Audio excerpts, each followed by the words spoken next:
Bienvenidos una semana más al podcast sobre inversión y educación financiera, fondos de inversión y valores. Mi nombre es Eusebio Gómez, soy asesor financiero y tengo la misión de hacer las cosas de manera diferente, ayudar a muchas personas a lograr buenos resultados financieros y con ello proporcionarles el conseguir la vida que desean llevar. Como siempre os recuerdo que para cualquier duda o consulta sobre este podcast, mi dirección de email es eusgomez@gmail.com.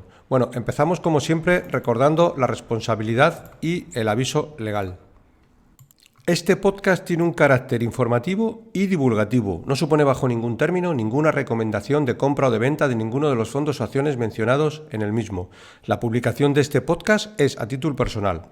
Al reflejar opiniones, su contenido es meramente informativo y, por tanto, no debe ser tratado como recomendaciones de valoración de cartera, compra o venta de ninguno de los productos mencionados, ni servir de base para recomendaciones de inversión. Cada persona debe conocer su horizonte de inversión y su perfil como inversor. Cada inversor ha de realizar su análisis previo antes de tomar una decisión de inversión y, en cualquier caso, es responsable de sus acciones.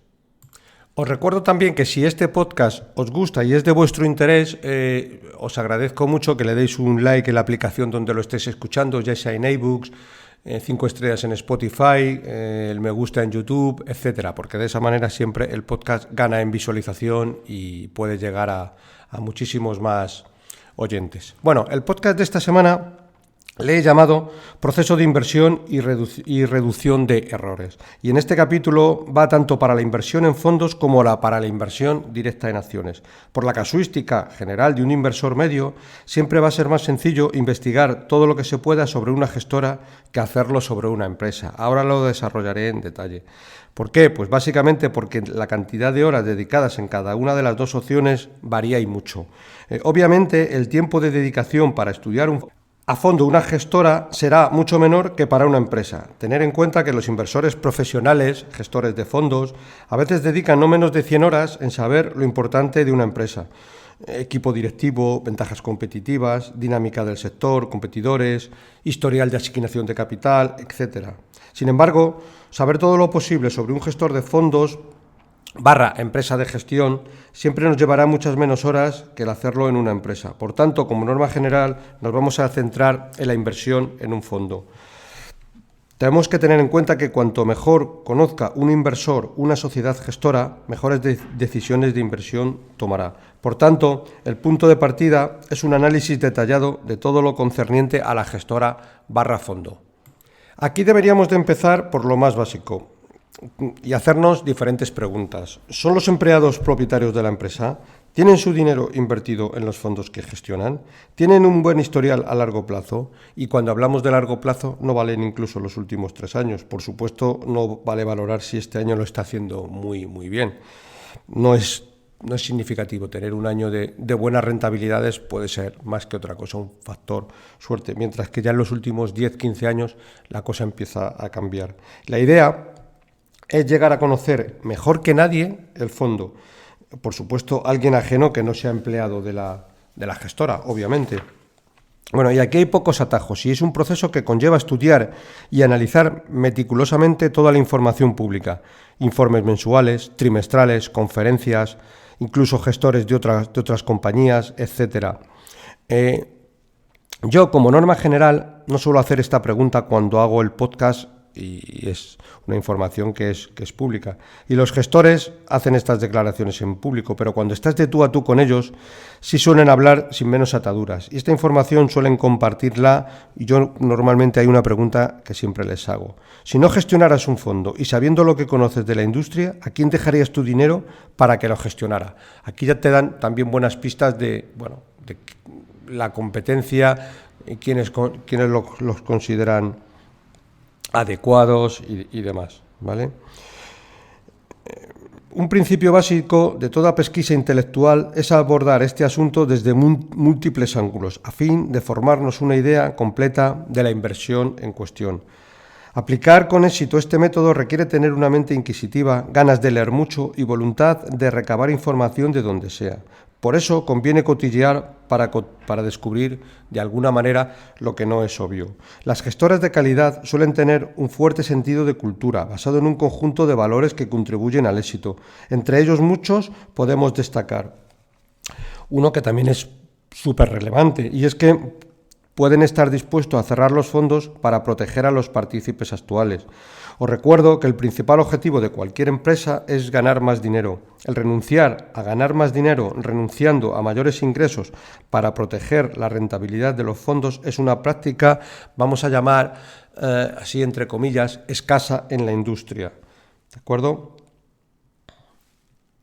Tenemos que tener en cuenta que la premisa de que las gestoras cobran por volumen gestionado. A mayor volumen, mayores ingresos. Por tanto, el incentivo aquí es muy importante. Recordar que mayor volumen gestionado, vamos a poner una cifra, 1.000 millones de euros, a razón del 1% de media que pueden cobrar, son 10 millones de euros. Pero claro, si nos vamos a 4.000 millones de euros, ya son 40 millones de euros de ingresos.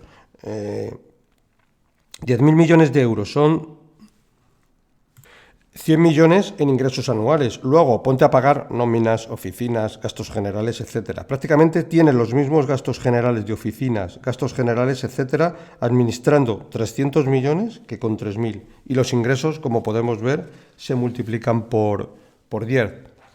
Recordar también que a mayor volumen gestionado es más difícil de encontrar buenas oportunidades. Las mejores oportunidades, generalmente, se suelen dar en empresas de capitalizaciones bajas o no demasiado elevadas. Al final, todo el mundo en la industria tiene analizado Amazon, Meta, etc. Google. A veces es cierto que la mayor parte de las casas de análisis también emiten informe a 6-12 meses. Gestores de fondos con vocación de largo plazo también pueden encontrar oportunidades en este nicho, pero por norma es más complicado encontrar valoraciones atractivas en una empresa que siguen 50 analistas a una empresa con una capitalización baja que ni siquiera tiene coberturas de analistas.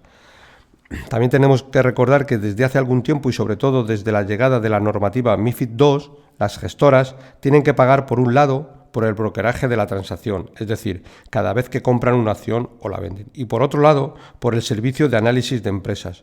Esto ha hecho que las grandes casas de análisis tengan analistas para las grandes compañías, pero que muy pocas empresas de análisis dedican recursos a empresas de baja capitalización, pues obviamente les genera mucho menos ingresos. Por lo tanto, la dispersión que existe entre grandes y pequeñas compañías sea ahora mucho mayor que nunca. Si tenemos la suerte de dar con un ex empleado o alguna gestora, nos será de mucho valor, pues pueden reflejar las prioridades, normas o revelar detalles ocultos que nos pueden ser de mucha utilidad.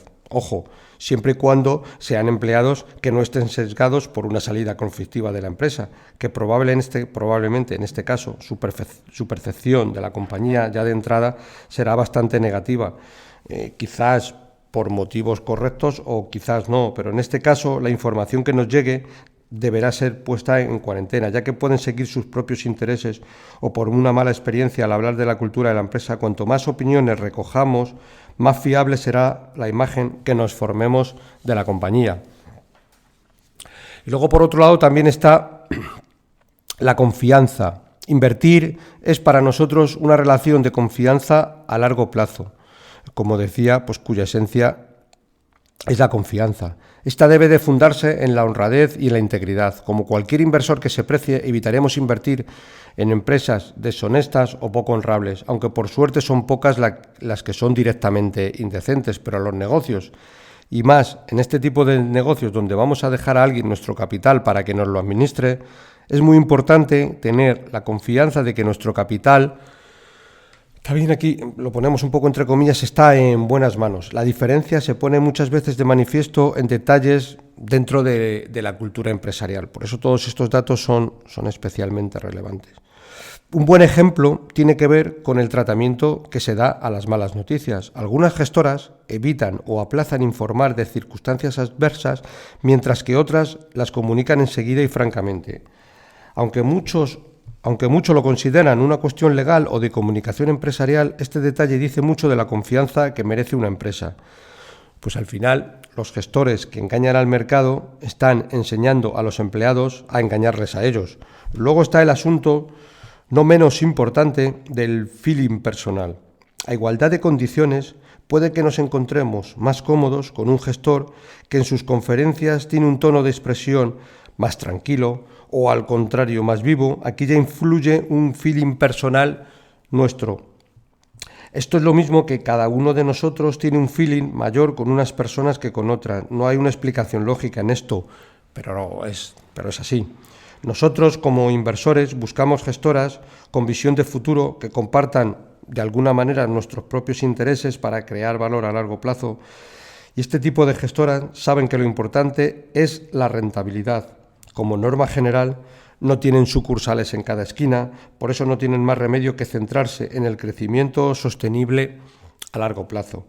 Si una empresa de gestión de inversiones tiene muchos fondos dentro de su gama y de manera más o menos sistemáticamente fusiona fondos que van mal con fondos que han ido bien, esto ya nos delata de una alerta roja muy importante. También dentro de este capítulo vamos a hablar un poco de reducción de errores. Al final los errores son inevitables también cuando invertimos en fondos, pero podemos reducirlos usando herramientas conscientemente concebidas para combatir sus causas, así como reflexionando sobre los errores pasados. Hacernos una lista de errores puede ayudarnos a racionalizar el proceso y a enfrentarnos a las cuestiones importantes que debemos plantearnos a la hora de invertir. Y dado un poco el complejo de este asunto, ninguna lista puede incluir todos los matices ni todos los riesgos, pero usarlas nos ayudará a tener presentes buenos principios de inversión y aquellos factores, digamos, de arriba abajo que pueden influir en nuestras decisiones de inversión, como un gran crecimiento a corto plazo. Como yo siempre recuerdo en este podcast, es bueno no ir corriendo detrás de los rendimientos muy buenos de cualquier fondo en el corto plazo, o una valoración global del fondo aparentemente baja. Recordar que por norma todos los gestores de fondos siempre y de manera sistemática comentan que es un buen momento para invertir en su fondo. Lo hacen casi todos por norma, esto es algo común. Estas reflexiones por parte del gestor, nosotros debemos de cogerlas con la relativa prudencia que debe hacerse. En una buena lista de todo tipo deberían de figurar todos los atributos que deseamos tenga un buen fondo, y para ello haremos todas las comprobaciones que sean necesarias. ¿Conocemos al gestor? Cuando hablo de conocemos al gestor, me refiero a que si tenemos un fondo que se llama de una gestora muy grande, pues vamos a llamar BBVA, Quality Moderado, Santander, Prudente, etcétera, pues probablemente invertamos porque nos lo ha dicho la persona que nos atiende en una oficina, y que ni siquiera la persona que nos atiende en la oficina ni siquiera conoce al gestor, con lo cual nosotros, por supuesto, tampoco. Pero bueno, esa pregunta deberíamos de hacernosla. Luego, me he leído al menos los informes / cartas trimestrales de por lo menos los últimos 5 años. Me he leído al menos las últimas cartas anuales de los últimos 10 años o más. He visualizado al menos las 10 últimas conferencias anuales enteras. Considerar que cada una de estas conferencias suele durar de media entre 1,5 y 2 horas. Debería de haber un mensaje continuista en el tiempo y no observar cómo el gestor va dando bandazos de unas temáticas a otras. Esta es la base para empezar, pero hay infinidad de cuestiones adicionales. ¿Cuántas personas componen el equipo de inversión? ¿Cómo se toman las decisiones? ¿Cuánto tiempo lleva el mismo equipo de inversión? Esta labor ya es más exhaustiva, pero no por ello menos importante. ¿Qué ritmo de vida llevan los gestores? Hay muchas señales para esto. Redes sociales, aquí conviene que tengan un perfil, vamos a llamar un perfil bajo, y que no vayan alardeando de ir subidos en Lamborghinis o fotos por ahí, esotéricas en yates y cosas así un poquito que ya, pues nos delata. Por suerte, la mayoría de los gestores, vamos a llamarles serios, cumplen estos requisitos, pero conviene vigilar todas estas cuestiones. También deberíamos de incluir las lecciones que hayamos aprendido de errores actuales y actualizarlas regularmente para siempre tenerlas un poco en el subconsciente. Oye, invertí en un fondo, pero es que realmente, porque me lo recomendó un amigo, pero es que no conocía prácticamente nada del fondo. Y eso conviene tener siempre una biblioteca de errores, revisarla regularmente, porque de esta manera nos hará ser mucho mejores inversores. Otra herramienta útil es comparar el rendimiento hipotético de una cartera de inversiones estática comparada con el rendimiento real. La comparación reflejará cuánto de valor se añade o se quita por estar rebalanceando la cartera cuando lo hayamos realizado. El ejercicio en sí es un buen recordatorio de que no hacer nada puede ser una acción positiva, que debemos de tener en cuenta antes de tomar cualquier decisión, y no dejará de ser otra forma de reducir errores. Muchas veces el no hacer nada ya es estar haciendo algo de por sí. Eso siempre lo tenemos que tener en cuenta. Podemos analizar los errores pasados para descubrir sus causas, contexto y pautas. Este análisis es más efectivo si se aplica a una variada gama de errores cometidos, incluso los no cometidos. Por ejemplo, examinando decisiones de compra o de venta, en este caso traspasos, que deberíamos o no deberíamos de haber tomado. Este análisis no siempre es grato de realizar, pues rara vez nos enfrentamos a nuestros propios errores, pero nos va a ayudar muchísimo a no cometerlos de nuevo. Por último, una práctica fundamental es tratar de reconocer sesgos y luchar contra ellos. Luchar contra estos perjuicios es una tarea dura y constante y puede representar uno de los mayores desafíos a los que se enfrenta un inversor.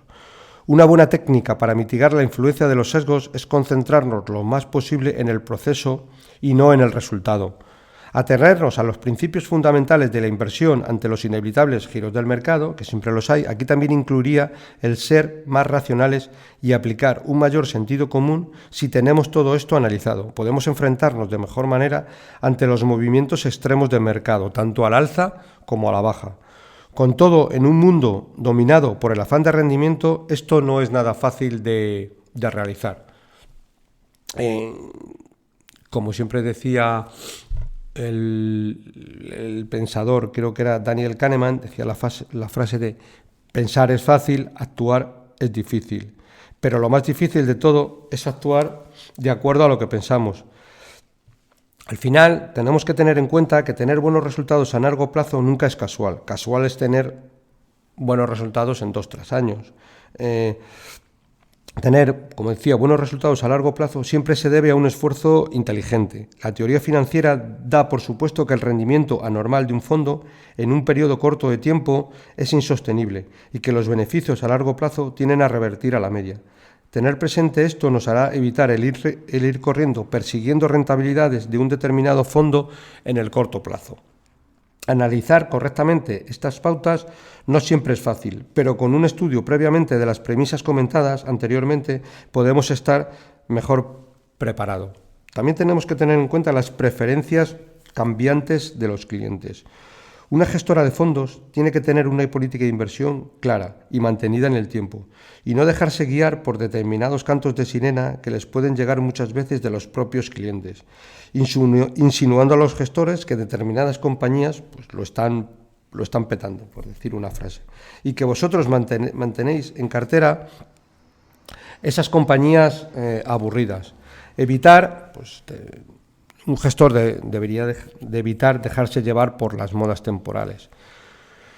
Vamos a poner un ejemplo. Si invertimos en un fondo como Shearlen, la consistencia en sus decisiones tiene que ser la misma a lo largo de los años, décadas. No tiene mucho sentido que sus 10 reglas de oro las cambien de un día para otro y se pongan a invertir en sectores que siempre han dicho que no invertirían, pues no es su política de inversión. Empresas cíclicas, empresas muy endeudadas, bancos, etc. Vamos a recordar un poco, para que veamos las 10 reglas de oro de Shearlen, que nos hacen ver un poco cuál es la política de esta gestora de fondos y que la mantienen en el tiempo, ¿vale? Pues mirar, las 10 reglas de oro de Shearlen lo que dicen es, por un lado, la dividen en 2 bloques. El primero, ayudan a identificar empresas con crecimiento sostenible. La primera, industria en crecimiento estructural. Segunda, líder en su industria. Tercera, modelo de negocio escalable. Cuarta, ventaja competitiva sostenible. Quinta, fuerte crecimiento orgánico. Y luego, por otro lado, hay las siguientes 5 reglas, se llama el bloque, ayudan a evitar una pérdida permanente de capital.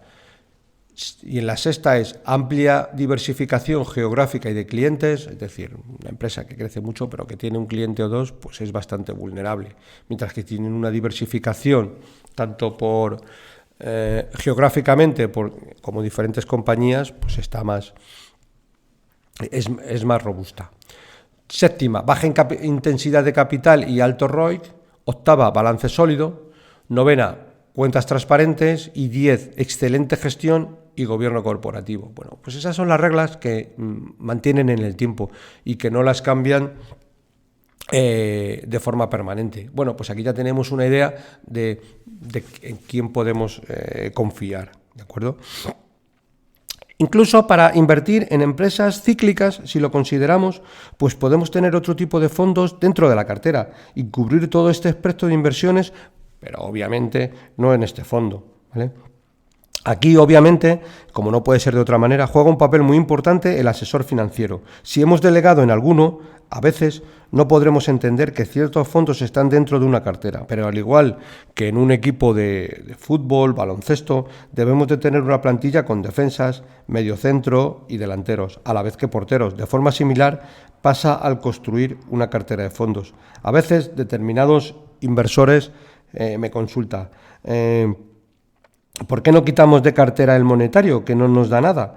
Cierto es que en el corto plazo el monetario, desde el punto de vista de la rentabilidad, aporta poco, pero cuando llega la volatilidad, que siempre llega a lo largo del año, la parte invertida en el monetario podemos moverla hacia fondos de renta variable con caídas relevantes.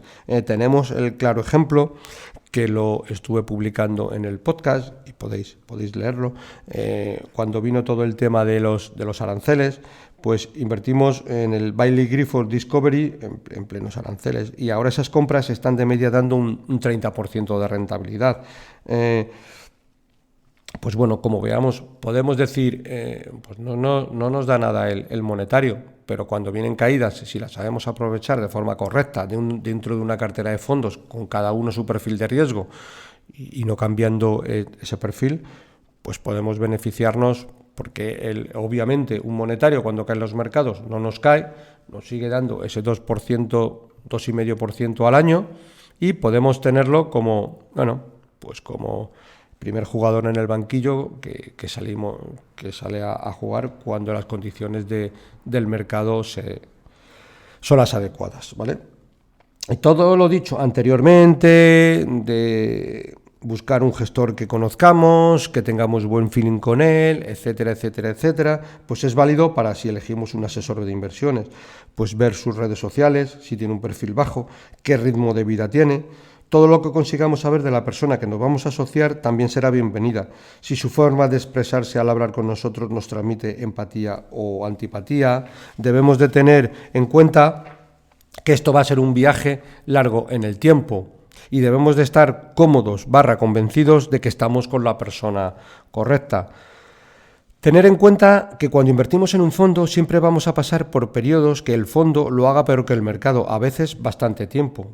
Pero esto no nos debe de confundir y estar de forma permanente cambiando de fondo. Otras veces el fondo se disparará como un cohete. Mantener la cordura en los dos extremos del mercado nos hará siempre ser mejores inversores.